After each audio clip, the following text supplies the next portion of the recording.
Malur KS Manjunatha Gowda ಅವರ first reaction ಬರ್ತಾ ಇದೆ. ಶಾಸಕರ ಆಯ್ಕೆಯ ಒಂದು ಸಿಂಧುತ್ವ ಏನಿತ್ತು ಆ ಸಿಂಧು ಸಂಬಂಧ ಪ್ರತಿಕ್ರಿಯೆಯನ್ನು ನೀಡಿರುವಂಥದ್ದು.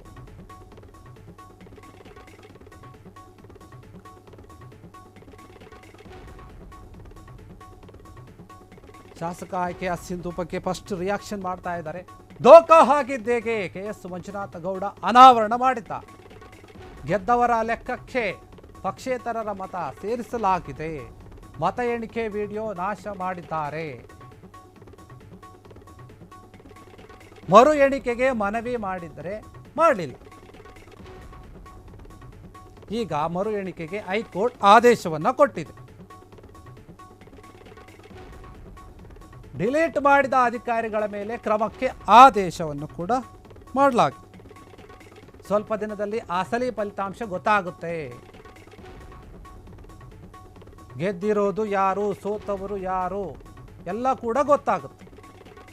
ಮತ ಚೋರಿ ಆಗಿದೆ, ಹೆಲ್ಪ್ ಮಾಡಿ ಅಂದರೆ ಮಾಡಲಿಲ್ಲ ಯಾರು. ರಾಹುಲ್ ಗಾಂಧಿ ವಿರುದ್ಧ ಗಂಭೀರ ಆರೋಪ. ಬಿಜೆಪಿಯ ಕೆಎಸ್ ಮಂಜುನಾಥ್ ಗೌಡ ಅವರಿಂದ ಗಂಭೀರವಾದಂಥ ಆರೋಪ ಕೇಳಿ ಬರ್ತಾ ಇರುವಂಥದ್ದು. ಮತ ಕಳ್ಳತನದ ಆರೋಪಕ್ಕೆ ರಾಷ್ಟ್ರ ಮಟ್ಟದಲ್ಲಿ ಸಿಗುತ್ತಾ ಟ್ವಿಸ್ಟ್ ಎನ್ನುವಂತಹ ಮಾತು. ಯಾಕಂದರೆ ಏನು ಮಾಲೂರು ಕೆಎಸ್ ಮಂಜುನಾಥ್ ಗೌಡ ಅವರೇನಿದ್ದಾರೆ, ಅವರು ಕಳೆದ ಬಾರಿ ಚುನಾವಣೆಗೆ ನಿಂತಾಗ ಆ ಚುನಾವಣೆಗೆ ಸಂಬಂಧಪಟ್ಟಂತೆ ಚುನಾವಣೆಯಲ್ಲಿ ಏನೋ ಲೋಪ ಆಗಿದೆ, ಧೋಖಾ ಆಗಿದೆ, ಮೋಸ ಆಗಿದೆ ಅನ್ನೋ ರೀತಿಯಲ್ಲಿ ಮಾತನಾಡಿದರು. ಅದಕ್ಕೆ ಸ್ಪಷ್ಟೀಕರಣವನ್ನು ಕೊಟ್ಟಿದ್ದಾರೆ. ಗೆದ್ದವರ ಲೆಕ್ಕಕ್ಕೆ ಪಕ್ಷೇತರರ ಒಂದು ಮತಗಳನ್ನು ಸೇರಿಸಲಾಗಿತ್ತು. ಆ ಸಮಯದಲ್ಲಿ ಮತ ಎಣಿಕೆ ವಿಡಿಯೋ ಕೂಡ ನಾಶ ಮಾಡಿದ್ರು, ಯಾರಿಗೂ ಸಿಗದಂತೆ, ಗೊತ್ತಾಗಬಾರ್ದು ಅಂತ. ಅದಕ್ಕಾಗಿ ಮರು ಎಣಿಕೆ ಮಾಡ್ರಿ ಅಂತ ಮನವಿ ಮಾಡಿದ್ವಿ, ಆದರೆ ಯಾರು ಮಾಡಲಿಲ್ಲ, ಅದಕ್ಕೆ ತಲೆ ಕೆಡಿಸ್ಕೊಳ್ಳಲಿಲ್ಲ. ಈಗ ಮರು ಎಣಿಕೆ ಮಾಡೋಕ್ಕೆ ಕೋರ್ಟೇ ಆದೇಶವನ್ನು ಕೊಟ್ಟಿರುವಂಥದ್ದು. ಹೈಕೋರ್ಟ್ ಆದೇಶವನ್ನು ಕೊಟ್ಟಿದೆ. ಡಿಲೀಟ್ ಮಾಡಿದ ಒಂದು ಅಧಿಕಾರಿಗಳೇನಿದ್ದಾರೆ ಅವರ ಮೇಲೆ ಕೂಡ ಕ್ರಮ ತೆಗೆದುಕೊಳ್ಬೇಕು ಅಂತ ಆದೇಶವನ್ನು ಕೊಟ್ಟಿರುವಂಥದ್ದು ಕೋರ್ಟ್. ಹೀಗಾಗಿ ಇನ್ನು ಸ್ವಲ್ಪ ದಿನ ನೀವು ಕಾಯಿದ್ರೆ ಅಸಲಿಯ ಫಲಿತಾಂಶ ಏನು ಅನ್ನೋದು ಗೊತ್ತಾಗುತ್ತೆ. ಗೆದ್ದೋರು ಯಾರು, ಸೋತೋರು ಯಾರು ಎಲ್ಲದೂ ಕೂಡ ನಿಮ್ಮ ಮುಂದೆ ಇರುತ್ತೆ. ನಿಜವಾದ ಒಂದು ಜಯವನ್ನು ಗಳಿಸಿದಂತಹ ವ್ಯಕ್ತಿ ಯಾರು ಅನ್ನೋದು ನಿಮಗೆ ಗೊತ್ತಾಗುತ್ತೆ. ಮತಚೋರಿ ಹಾಕಿದೆ. ರಾಹುಲ್ ಗಾಂಧಿ ವಿರುದ್ಧ ಗಂಭೀರ ಆರೋಪ ಮಾಡ್ತಾ ಇದ್ದಾರೆ. ಈ ಒಂದು ವಿಚಾರದಲ್ಲಿ ಬಿಜೆಪಿಯ ಕೆಎಸ್ ಮಂಜುನಾಥ್ ಗೌಡ ಅವರ ಒಂದು ಗಂಭೀರ ಆರೋಪ ರಾಹುಲ್ ಗಾಂಧಿ ಅವರೇ ಮೇಲೆ ಮಾಡ್ತಿದ್ದಾರೆ.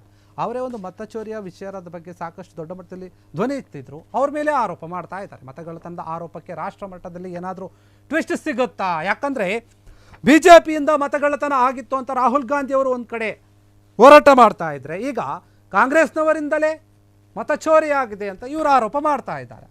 ಹಾಗಾದರೆ ಈ ಒಂದು ವಿಷಯ ಕೂಡ ದೊಡ್ಡ ಮಟ್ಟದಲ್ಲಿ ಏನಾದರೂ ಸದ್ದು ಮಾಡಬಹುದಾ?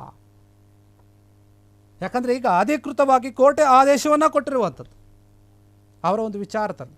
ಯಾಕಂದರೆ ಎಲ್ಲೋ ತಪ್ಪು ನಡೆದಿದೆ ಮತ ಎಣಿಸುವಾಗ, ಅದನ್ನು ನೀವು ಸರಿ ಮಾಡಿ ಅಂತ ನಾವು ಕೇಳ್ಕೊಂಡ್ರೂ ಮಾಡಿರಲಿಲ್ಲ. ಮತ ಎಣಿಕೆಯ ಒಂದು ವಿಡಿಯೋ ಕೂಡ ನಮಗೆ ಕೊಡ್ರಿ ಅಂದರೆ ಕೊಡಲಿಲ್ಲ, ಅದನ್ನು ನಾಶ ಮಾಡಿದರು. ಆ ರೀತಿಯಾಗಿ ಯಾರು ವಿಡಿಯೋವನ್ನು ನಾಶ ಮಾಡಿದ್ರು, ಡಿಲೀಟ್ ಮಾಡಿದ್ರು ಅಂತಹ ಅಧಿಕಾರಿಗಳ ಮೇಲೆ ಕೂಡ ಈಗ ಕ್ರಮ ತೆಗೆದುಕೊಳ್ಳೋಕೆ ಮುಂದಾಗಿರುವಂಥದ್ದು ಕೋರ್ಟ್ನ ಅಧಿಕೃತ ಆದೇಶ ಬಂದಿದೆ. ಆದರೆ ಎಲ್ಲ ಸತ್ಯಾಂಶ ಗೊತ್ತಾಗುತ್ತೆ, ಫಲಿತಾಂಶ ಕೂಡ ನಿಮ್ಮ ಮುಂದೆ ಬರುತ್ತೆ. ಸ್ವಲ್ಪ ದಿನದಲ್ಲಿ ಯಾರು ಸೋಲ್ತಾರೆ, ಯಾರು ಗೆಲ್ತಾರೆ, ಸೋತಿದ್ದವರು ಯಾರು, ಗೆದ್ದವರು ಯಾರು ಎಲ್ಲದೂ ಕೂಡ ನಿಮಗೆ ಗೊತ್ತಾಗುತ್ತೆ. ಹೀಗಾಗಿ ಈ ಒಂದು ವಿಚಾರದಲ್ಲಿ ಫಲಿತಾಂಶ ಬಂದಿರುವಂಥ ವಿಚಾರದಲ್ಲಿ ಮತಚೋರಿ ಆಗಿತ್ತು, ಅದರ ಬಗ್ಗೆ ಮನವಿ ಮಾಡಿದ್ವಿ. ಈಗ ಕೋರ್ಟೆ ಅದಕ್ಕೆ ಸ್ಪಂದಿಸಿದೆ ಅನ್ನೋ ರೀತಿಯಲ್ಲಿ ಹೇಳಿರುವಂಥದ್ದು. ಈ ಒಂದು ಪ್ರಕರಣ ದೊಡ್ಡ ಮಟ್ಟದಲ್ಲಿ ಚರ್ಚೆ ಆಗುತ್ತಾ ಅನ್ನುವಂಥ ಪ್ರಶ್ನೆ ಕೂಡ ಇದೆ. ಮತಚೋರಿ ಎನ್ನುವಂಥ ಒಂದು ವಿಚಾರ ಬಂದಾಗ ಅದರ ಬಗ್ಗೆ ರಾಷ್ಟ್ರ ಮಟ್ಟದಲ್ಲಿ ಏನು ಚರ್ಚೆ ನಡೆದಿತ್ತು, ಈ ವಿಚಾರ ಕೂಡ ಹೋಗುತ್ತಾ? ಈಗ ಬಿ ಜೆ ಪಿಯವರು ಇದನ್ನು ಇಟ್ಕೊಂಡು ಏನಾದರೂ ಮಾತಾಡ್ತಾರಾ ಅನ್ನುವಂಥ ಪ್ರಶ್ನೆ. ಯಾಕಂದರೆ ಈ ಒಂದು ವಿಚಾರದಲ್ಲಿ ಅವರು ರಾಹುಲ್ ಗಾಂಧಿ ಅವರ ಮೇಲೆ ಕೂಡ ಆರೋಪವನ್ನು ಮಾಡಿರುವಂಥದ್ದು. ಬಿ ಜೆ ಪಿಯ ಕೆ ಎಸ್ ಮಂಜುನಾಥ್ ಗೌಡ ಏನಿದ್ದಾರೆ ಅವರು ಈ ರೀತಿಯ ಒಂದು ಗಂಭೀರವನ್ನು ಆರೋಪ ಮಾಡಿದ್ದಾರೆ. ಮತಗಳತನ ಆರೋಪಕ್ಕೆ ಒಂದು ದೊಡ್ಡ ಮಟ್ಟದಲ್ಲಿ ಏನಾದರೂ ಪ್ರಶ್ನೆ ಬರುತ್ತಾ ಎನ್ನುವಂತಹ ಮಾತು. ಕ್ಷಣ ಕ್ಷಣದ ಸುದ್ದಿಗಳಿಗಾಗಿ ಫ್ರೀಡಂ ಟಿವಿ ಸಬ್ಸ್ಕ್ರೈಬ್ ಮಾಡಿ, ಲೈಕ್ ಮಾಡಿ ಹಾಗೂ ಫಾಲೋ ಮಾಡಿ. ಹೊಸ ಸುದ್ದಿಗಳ ನೋಟಿಫಿಕೇಶನ್ಗಾಗಿ ಬೆಲ್ ಐಕಾನ್ ಮೇಲೆ ಕ್ಲಿಕ್ ಮಾಡಿ.